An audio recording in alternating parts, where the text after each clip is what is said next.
मंच भरद्वाज जी के लिए लगाया गया और नीचे भरद्वाज ऋषि जी बैठ के कथा प्रारंभ हो गई।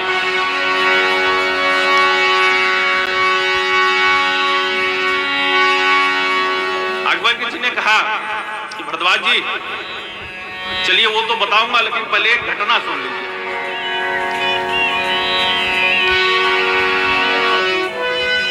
बोले एक बार बुद्ध भावन कैलाशपति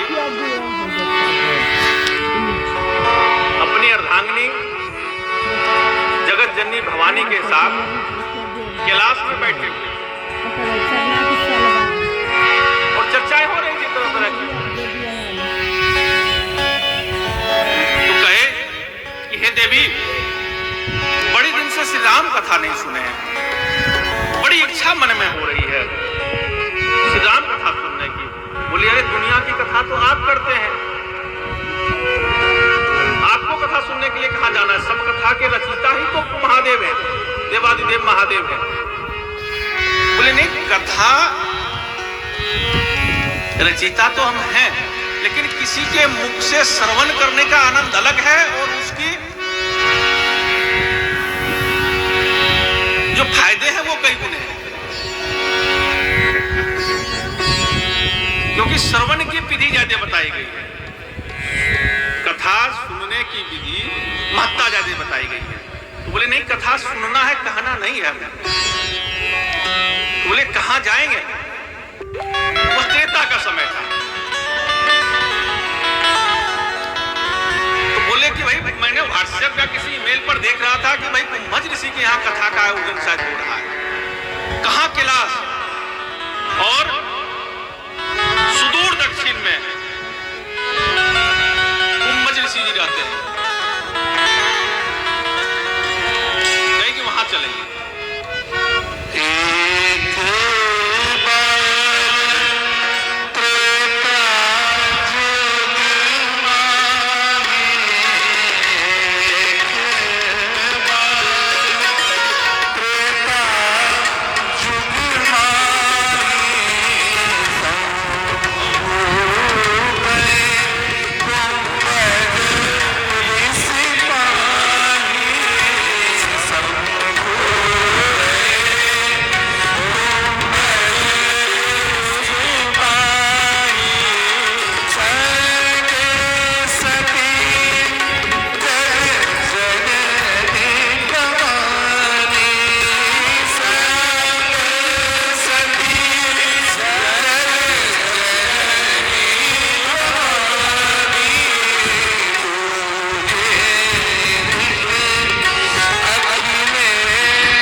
भगवान भोले शंकर ने विचार किया चलो कथा सुना जाए। तो संग में लेके किसको चले हैं? सती जग जननी भवानी कथा सुनने जा रहे हैं। तो तुलसीदास जी देखिए कितना नाम दिया है उनको, कितना पद जोड़ दिया, केवल सती से नाम चल जाता है। इनके संग सती जगत जननी भवानी साथ में लेके चले, जो कथा सुनने जा रहे हैं। लेकिन अभी आप देखिएगा, जब कथा नहीं सुनेंगे माता तो सब पद छीन लिया और कहा कि संग ले चले दक्ष कुमारी, दक्ष की बेटी को लेकर साथ चले, क्योंकि उन्होंने कथा नहीं सुना तो सारा पद तुलसीदास जी ने छीन लिया। अभी कथा सुनने जा रहे हैं तो सती जगत जननी भवानी इतनी कथा की महत्ता बताया है कि कथा सुनने जाओ तो दुनिया का सारे पद आपको मिल जाएंगे।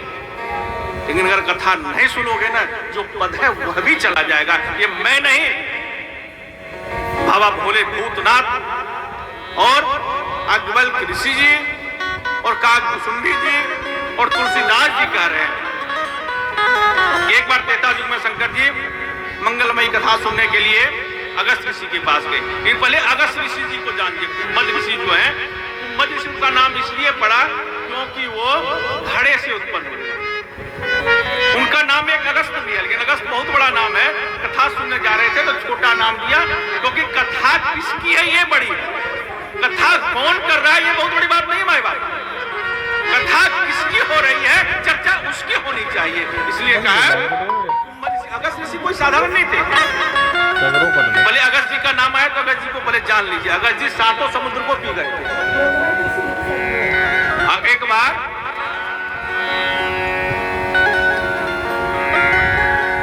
अयोध्या में बड़ी सेवा चलती थी साधु संतों की, चलना ही चाहिए, जिनके पास भी संपन्न है, जो भी साधु संत है, सेवा करनी चाहिए, एकदम रोज चलता था। लेकिन क्या कि भंडारे इतने होते हैं कि संतों को केवल दक्षिणा के लिए यहाँ वहां जाते हैं, बाकी 1-2 पूरी खाया बस हो गया था। लेकिन सीता जी को मन में बड़ा अहंकार आ गया। बोले प्रभु कोई ऐसा व्यक्ति नहीं आता जो बढ़िया से भोजन करे, सब 1-2 पूरी रोज मामला बच जाता है, और बहुत सारे सामान कुत्तों को डालना पड़ता है। भगवान समझ गए कि सीता जी को अहंकार आ गया है।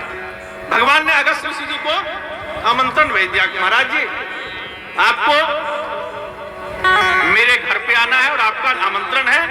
अगस्त ऋषि जी समझ गए। अगस्त ऋषि जी अयोध्या पधारे हैं, राम जी ने चरण पखारा है, चरणामृत पाया है, और सारे अयोध्या में उनके चरणामृत का छिड़काव करवाया है। क्योंकि जब भी ऋषि आए, कोई ब्राह्मण आए, संत आए,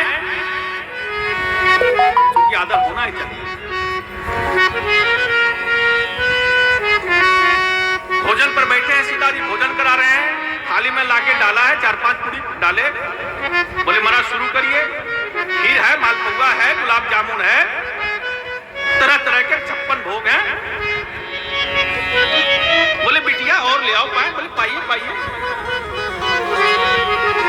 उन्होंने शुरू किया प्रारंभ, जो आवे वही, पूरी आए तो पूरी चट, सब्जी आए तो सब्जी चट, महाप्रसाद आए महाप्रसाद चट, गुलाब जामुन आए गुलाब चट। जो आए इंतजार नहीं करें कि सब्जी में पूरी को डालना है, और जो आए वो हो जाए। बड़ा थक गई बनाते बनाते। गणेश बबुआ को बुला लिया, राजा भाई तो बड़ा संत आ गए, जो देते हैं उसी को चट कर जाते हैं। गणेश बबुआ भी थक गए, तो उन्होंने रिद्धि सिद्धि को बुला लिया, आ जाओ भाई, जो लावे सब चट, ड्राम के ड्राम चट कर गए। सीता जी बोली बाबा ऐसा कहा गया है कि भोजन के मध्य में थोड़ा जल ले लेने से। बोले बेटा मध्य आएगा तो जरूर जल लूंगा, मध्य तो आ जाए। सारा भंडार खाली होने लगा। बोले बाबा बना ले, बोले नहीं बना तो कच्चा ही ले आओ। क्या बात है, ले आओ कच्चा ही ले आओ। सीता जी समझ गए मेरी अहंकार हो गया था, प्रभु के पास गए हैं, प्रणाम किया है कि प्रभु गलती हो गया। अहंकार किसी को भी हो, लेकिन यह अहंकार पतन की ओर ले जाता है, और भगवान का भोजन ही जो है वो अहंकार है। सबसे पहले उसका जो मूल भोजन है वो अहंकार है। तो भगवान ने ले जाके थोड़ी सी रसमलाई का रस डाला, और जैसे ही पाया है तृप्त हो गए। बोले वह गदगद हो गया, गदगद हो गया, बहुत हो गया, महापूर्ण हो गया। बोले महाराज जल की बारी थी, अब खाना खाने के बाद तो जल चाहिए। तो राम जी ने कहा जल इस बार नहीं, भोजन इस बार कराया हूं, द्वापर में जल पिलाऊंगा। 7 दिन तक वहां भोजन किए थे वो, और द्वापर में जब कृष्ण कन्हैया ने गोवर्धन को अपने नख पे उठाया था, जब इंद्र ने पूरी बारिश की थी, तो मान लिया यहाँ छाता तो है, लेकिन इसके बाहर तो बारिश जाएगी ना, गांव के गांव बह जाते। तो उस समय कहे आओ अगस्त जी अभी 7 दिन के लिए पानी की व्यवस्था करवा दिया हूं जल की। तो जितनी भी बारिश हुई थी 7 दिन में, वो सब अगस्त ऋषि जी पान कर गए थे। इसीलिए गोवर्धन के बाहर भी कहीं जल का प्रभाव नहीं हुआ। नहीं तो भाई गोवर्धन तो वाली ठीक है उठा लिए थे, उसके बाहर तो बाढ़ आ जाती। 7 दिन लगातार बारिश हो तो क्या स्थिति होगी। तो उनको जरिए से अगस्त ऋषि थे। जगत जननी भवानी को लेकर के गए हैं, ऋषि के संपूर्ण जगत